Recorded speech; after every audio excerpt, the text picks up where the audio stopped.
everyone. I'm Lisa. I'm the one who glows in the dark. It's totally normal. You can talk with me. I won't electrocute you. Before I start, I want to give a huge thanks to the organizers of this event, and especially to all of the lovely volunteers in the back, because they're giving us water, making sure we're coming home, not slipping on the ice. So can we just please, before I get started, give a big applause to the organizers and the hardworking people who are making this time so great for us. Thank you. Also, of course, especially to the Talent Creative Incubator, I highly recommend to check them out. I've spent the last days with them. It's amazing what they're doing here, and hopefully I can make them glow too. Right. So, as a part of my work, one of the main questions I always get, what are you doing? It's wait, you're doing FashionTech? Before we even go on, can you just explain what FashionTech is? So it means why the fuck should I care?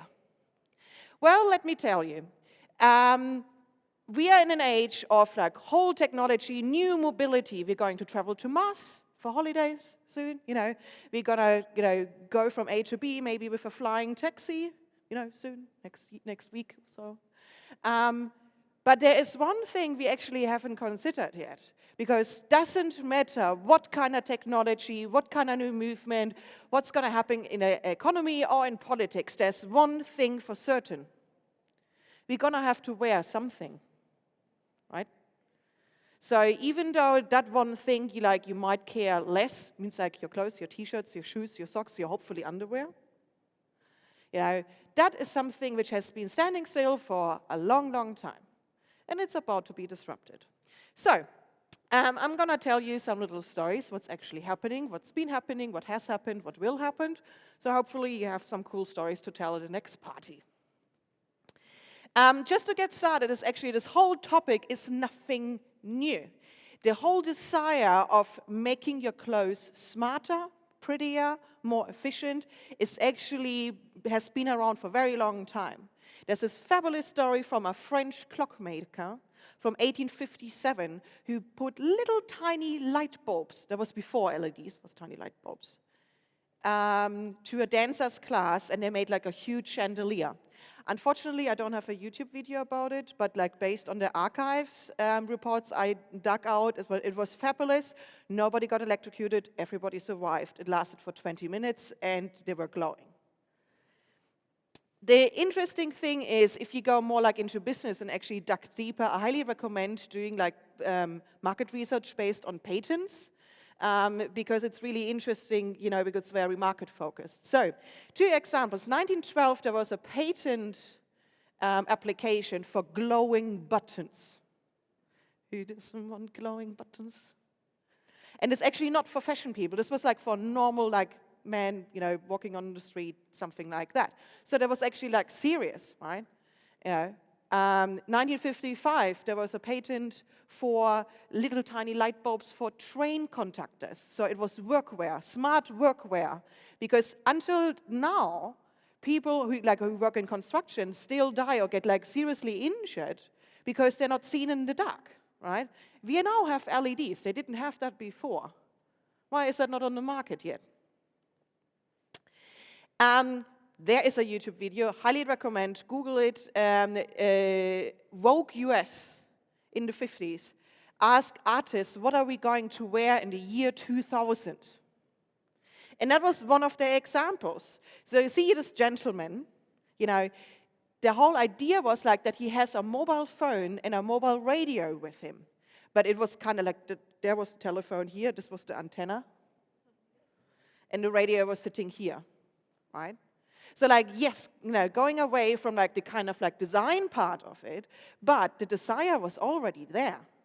They wanted that. We have that, right? We call it smartphones now. So wouldn't it be interesting to do that exercise again? What are we going to wear in the year 3000? And then let people laugh about our designs. So not only in the 1800s, 1900s, people tried to look smart and more functional. This is not fake news. This is actually real. This is Steve Mann. Steve Mann is, for people who know him, he is one of the people who inspired the concept of Google glasses. He was one of the first guys who put a microchip into his head and something like that. When he was young and a little bit crazy, instead of going to a biker gang, he had his own gang where they did wearable technology explorations. Right? So this is also the reason why designers are very important.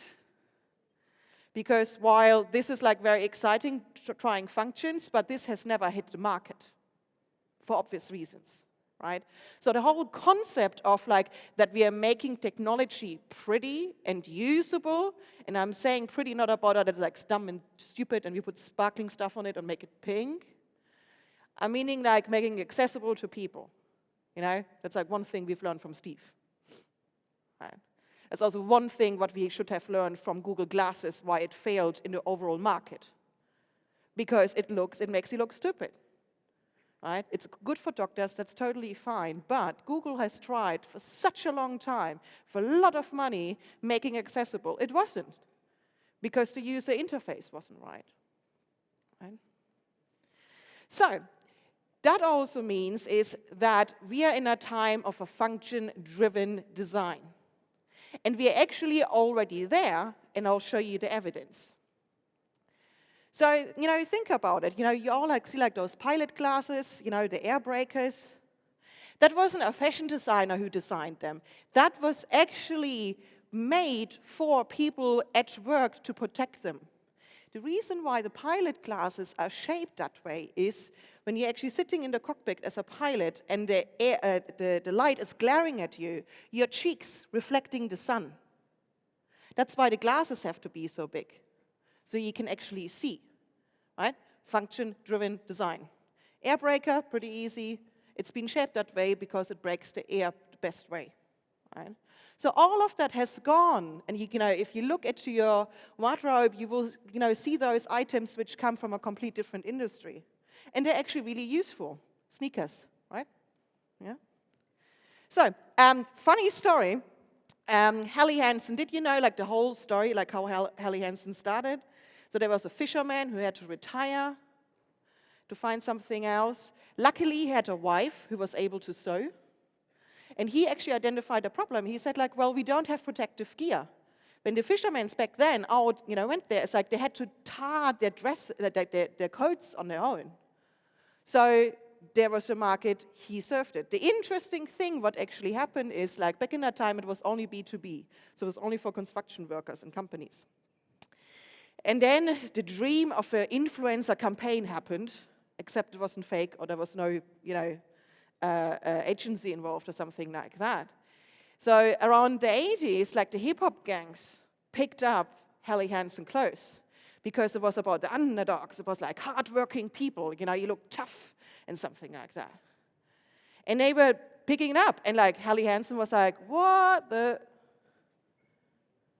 That is, these days, the brands are what they would give for something naturally grown like this. And then Helen Hansen introduced ready-to-wear. That's why I've seen a lot of people wearing Helen Hansen, right? So for obvious reasons. But just from, that's the thing is things are changing. It's intertwining.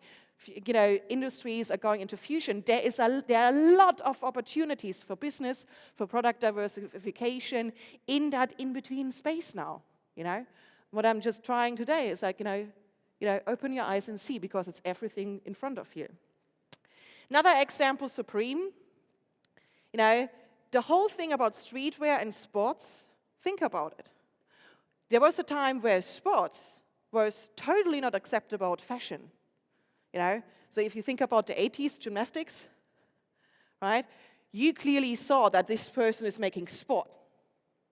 Now what it is, you can wear yoga pants in the morning, in the office, and on the street or in the pub every day.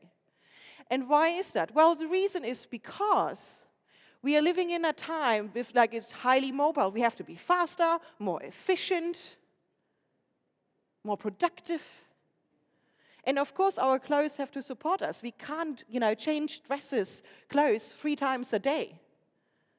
So the whole function-driven design approach from streetwear and from sport is actually disrupting fashion, because fashion hasn't changed for the last 30 years.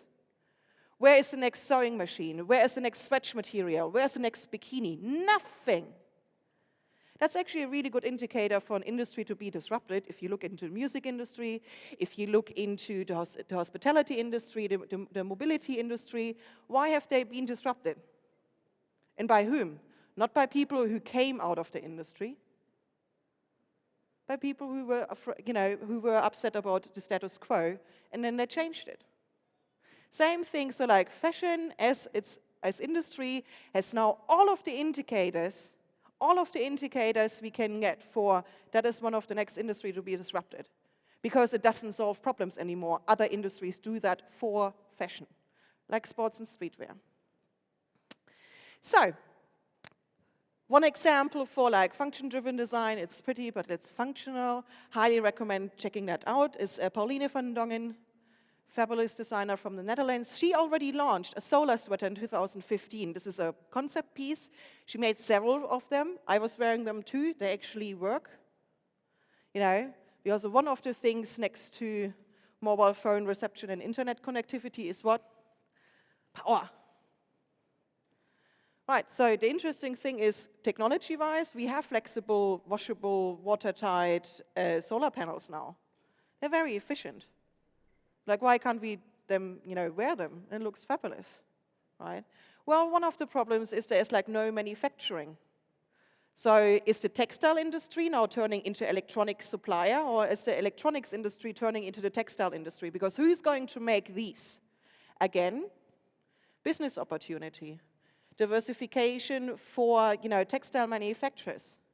There is no supplier for textile manufacturing in a wearable context yet in Europe. It's about time that we're going to change that. So in the meantime, while we're figuring out what to do and what to and who's going to do that and when is going to do that, well, let me tell you, there are some brands who already have been working on that. 2015, Ralph Lauren, in collaboration with Signal, sports shirts, we are measuring your pulse. I know it's really boring because everyone is doing that now, so, but it was Ralph Lauren. 2016, Google has teamed up with Levi's. Think about that. A software company has teamed up with a textile company, and they made a smart jacket together. This was not a prototype. This is on the market in the US since 2016. And let me tell you what, 3 weeks ago, because I have a jacket like this, 3 weeks ago, I got an email and said like, oh, your next software update is here. Because I have a new function on the dress. So what does that mean? It's like, oh, the next design from Paris is here? No. It's like, the next update from Paris is here, darlings. I mean, we already have that, when Google or Apple doing, their big conferences, like update. This is the thing. Also, again, new business opportunity. So, these are the most recent things. 2018, Reebok launched a shape-shifting sports bra. For the gentlemen out there, let me just explain why this is revolutionary. The holy grail is a sports bra in textile production, because you need to change and shift, and you do different exercises, and you actually need to wear 5 different bras, for every exercise a different bra. So what Reebok actually did is they used shape-shifting technology picked up from NASA, usually used for bulletproof vests, because based on heat and movement, the textiles stiffen up in a different way. So they adapt to you while you move and while you sweat. Funny story, the designer who had that idea, she went to a doctor, and all of the fashion magazines were out, so she picked up a science magazine and read about this thing, and that's how she got her idea. Get out of your zone. So, and then the more exciting thing is, and this just happened last week, we all know Back to the Future, the self-lacing shoes. Nike just dropped the 2nd generation. You can buy this for $450. It comes with an app, it's wireless charging, it's there. You can order it right now. Interestingly, a shoe manufacturer is now in electronics and in software engineering. I'm just waiting for the next update. So just quickly, for the favorite stories, here is a thing. A Parsons School design student has taken hair from Alexander McQueen, turned out the DNA, grew leather based on it in her lab, turned it into handbags and wanted to sell it. This is not fake news, it really happened, you can Google it, it's there. So the interesting thing is, in terms of like what we actually have to think and talk about, is something like that. There is no legislation which stops me or you to take each other's DNA, grow it, leather. Like growing leather in the lab is actually like easy, have drinks with a chemist. He will be very bored with, yeah, we've done it 30 years ago, thank you very much. And turn that into leather or in any kind of material, into shoes, into handbags, whatsoever. There's a gray area here. Right? So, just to make sure that you can't sleep tonight, on the left side is a project from MIT. This is goes even further, especially for medical technology, medtech. The time for wearable devices in medical care is over because everything is going under the skin. Microchips, everything for medtech goes under the skin. So one of the things is actually that this was conductive material tattooed on your arm, and then you were able to use your arm as a user interface. On, off, right? It's scary, but let me tell you, technology-wise, this is absolutely possible. That is not going to stop us. Question is, who's going to make it? On the other side, on the right side, this is more like an artistic approach, but I just wanted to put it in there as an interesting thought. Why do we need clothes anyway when we maybe can just like hack our bodies to extend our feet and improve them so we can use them, make them more tougher, with a shoe profile? Scary? Yes, possible.